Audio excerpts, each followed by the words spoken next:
मेरे प्यारे देशवासियों, नमस्कार। अक्सर मन की बात में आपके प्रश्नों की बौछार रहती है। इस बार मैंने सोचा कि कुछ अलग किया जाए। मैं आपसे प्रश्न करूं, तो ध्यान से सुनिए मेरे सवाल। ओलंपिक में इंडिविजुअल गोल्ड जीतने वाला पहला भारतीय कौन था?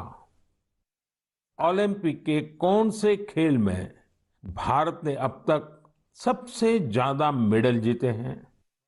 ओलंपिक में किस खिलाड़ी ने सबसे ज्यादा पदक जीते हैं? साथियों, आप मुझे जवाब भेजे न भेजे, पर माय गॉव में ओलंपिक्स पर जो क्विज है उसमें प्रश्नों के उत्तर देंगे तो कई सारे इनाम जीतेंगे। ऐसे बहुत सारे प्रश्न माय गॉव के रोड टू टोक्यो क्विज में है। आप रोड टू टोक्यो क्विज में भाग लें। भारत ने पहले कैसा परफॉर्म किया है, हमारी टोक्यो ओलंपिक्स के लिए अब क्या तैयारी है, ये सब खुद जाने और दूसरों को भी बताएं। मैं आप सबसे आग्रह करना चाहता हूं कि आप इस क्विज कंपटीशन में जरूर हिस्सा लीजिए। साथियों, जब बात टोक्यो ओलंपिक्स की हो रही हो तो भला मिल्खा सिंह जी जैसे लीजेंडरी एथलीट को कौन भूल सकता है। कुछ दिन पहले ही कोरोना ने उन्हें हमसे छीन लिया। जब वे अस्पताल में थे तो मुझे उनसे बात करने का अवसर मिला था। बात करते हुए मैंने उनसे आग्रह किया था।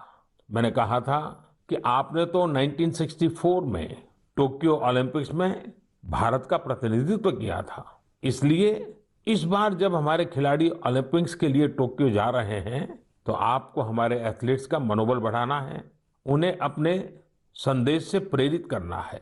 वो खेल को लेकर इतना समर्पित और भावुक थे कि बीमारी में भी उन्होंने तुरंत ही इसके लिए हामी भर दी। लेकिन दुर्भाग्य से नियति को कुछ और मंजूर था। मुझे आज भी याद है, 2014 में वो सूरत आए थे। हम लोगों ने एक नाइट मैराथन का उद्घाटन किया था। उस समय उनसे जो गपशप हुई, खेलों के बारे में जो बात हुई, उससे मुझे भी बहुत प्रेरणा मिली थी। हम सब जानते हैं कि मिल्खा सिंह जी का पूरा परिवार स्पोर्ट्स को समर्पित रहा है, भारत का गौरव बढ़ाता रहा है। साथियों, जब टैलेंट, डेडिकेशन, डिटर्मिनेशन और स्पोर्ट्समैन स्पिरिट एक साथ मिलते हैं, तब जाकर कोई चैंपियन बनता है। हमारे देश में तो अधिकांश खिलाड़ी छोटे छोटे शहरों, कस्बों, गांवों से निकल कर के आते हैं। टोक्यो जा रहे ओलंपिक दल में भी कई ऐसे खिलाड़ी शामिल हैं जिनका जीवन बहुत प्रेरित करता है। हमारे प्रवीण जाधव जी के बारे में आप सुनेंगे तो आपको भी लगेगा कि कितने कठिन संघर्षों से गुजरते हुए प्रवीण जी यहाँ पहुंचे हैं। प्रवीण जाधव जी महाराष्ट्र के सातारा जिले के एक गांव के रहने वाले हैं। वो आर्चरी के बेहतरीन खिलाड़ी हैं। उनके माता पिता मजदूरी कर परिवार चलाते हैं और अब उनका बेटा अपना पहला ओलंपिक्स खेलने टोक्यो जा रहा है। ये सिर्फ उनके माता पिता ही नहीं, हम सभी के लिए कितने गौरव की बात है। ऐसे ही एक और खिलाड़ी हैं हमारी नेहा गोयल जी। नेहा टोक्यो जा रही महिला हॉकी टीम की सदस्य हैं।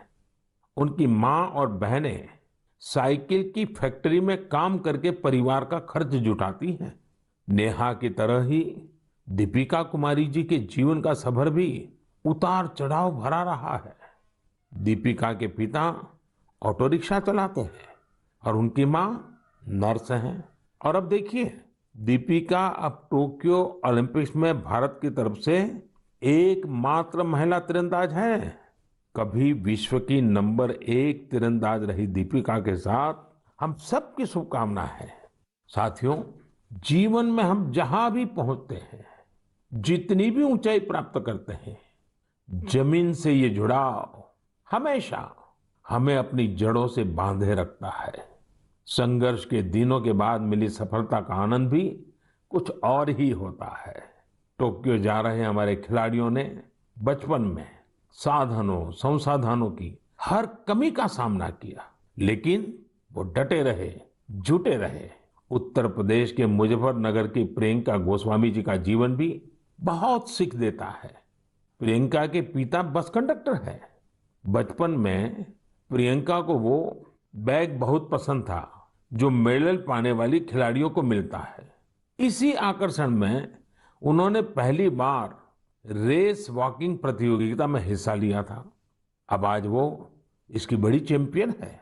जावलिन थ्रो में भाग लेने वाले शिवपाल सिंह जी बनारस के रहने वाले हैं। शिवपाल जी का तो पूरा परिवार ही इस खेल से जुड़ा हुआ है। इनके पिता, चाचा और भाई सभी भाला फेंकने में एक्सपर्ट हैं। परिवार की यही परंपरा उनके लिए टोक्यो ओलंपिक्स में काम आने वाली है। टोक्यो ओलंपिक के लिए जा रहे हैं चिराग शेट्टी और उनके पार्टनर सात्विक साईराज का हौसला भी प्रेरित करने वाला है। हाल ही में चिराग के नाना जी का कोरोना से निधन हो गया था। सात्विक भी खुद पिछले साल कोरोना पॉजिटिव हो गए थे, लेकिन इन मुश्किलों के बाद भी ये दोनों मेंस डबल शटल कंपटीशन में अपना सर्वश्रेष्ठ देने की तैयारी में जुटे हैं। एक और खिलाड़ी से मैं आपका परिचय कराना चाहूंगा। यह है हरियाणा के भिवानी के मनीष कौशिक जी। मनीष जी खेती किसानी वाले परिवार से आते हैं। बचपन में खेतों में काम करते करते मनीष को बॉक्सिंग का शौक हो गया था। आज ये शौक उन्हें टोक्यो ले जा रहा है। एक और खिलाड़ी हैं सीए भवानी देवी जी। नाम भवानी है और ये तलवारबाजी में एक्सपर्ट है। चेन्नई के रहने वाली भवानी पहली भारतीय फेंसर है जिन्होंने ओलंपिक में क्वालिफाई किया है। मैं कहीं पढ़ रहा था कि भवानी जी की ट्रेनिंग जारी रहे, इसके लिए उनकी मां ने अपने गहने तक गिरवी रख दिए थे। साथियों, ऐसे तो अनगिनत नाम है, लेकिन मन की बात में मैं आज कुछ ही नामों का जिक्र कर पाया हूं। टोक्यो जा रहे हर खिलाड़ी का अपना संघर्ष रहा है, बरसों की मेहनत रही है। वो सिर्फ अपने लिए ही नहीं जा रहे, बल्कि देश के लिए जा रहे हैं। इन खिलाड़ियों को भारत का गौरव भी बढ़ाना है और लोगों का दिल भी जीतना है। और इसलिए मेरे देशवासियों, में आपको भी एक सलाह देना चाहता हूं। हमें जाने अनजाने में भी हमारे इन खिलाड़ियों पर दबाव नहीं बनाना है, बल्कि खुले मन से इनका साथ देना है। हर खिलाड़ी का उत्साह बढ़ाना है। सोशल मीडिया पर आप हैशटैग Cheer4India के साथ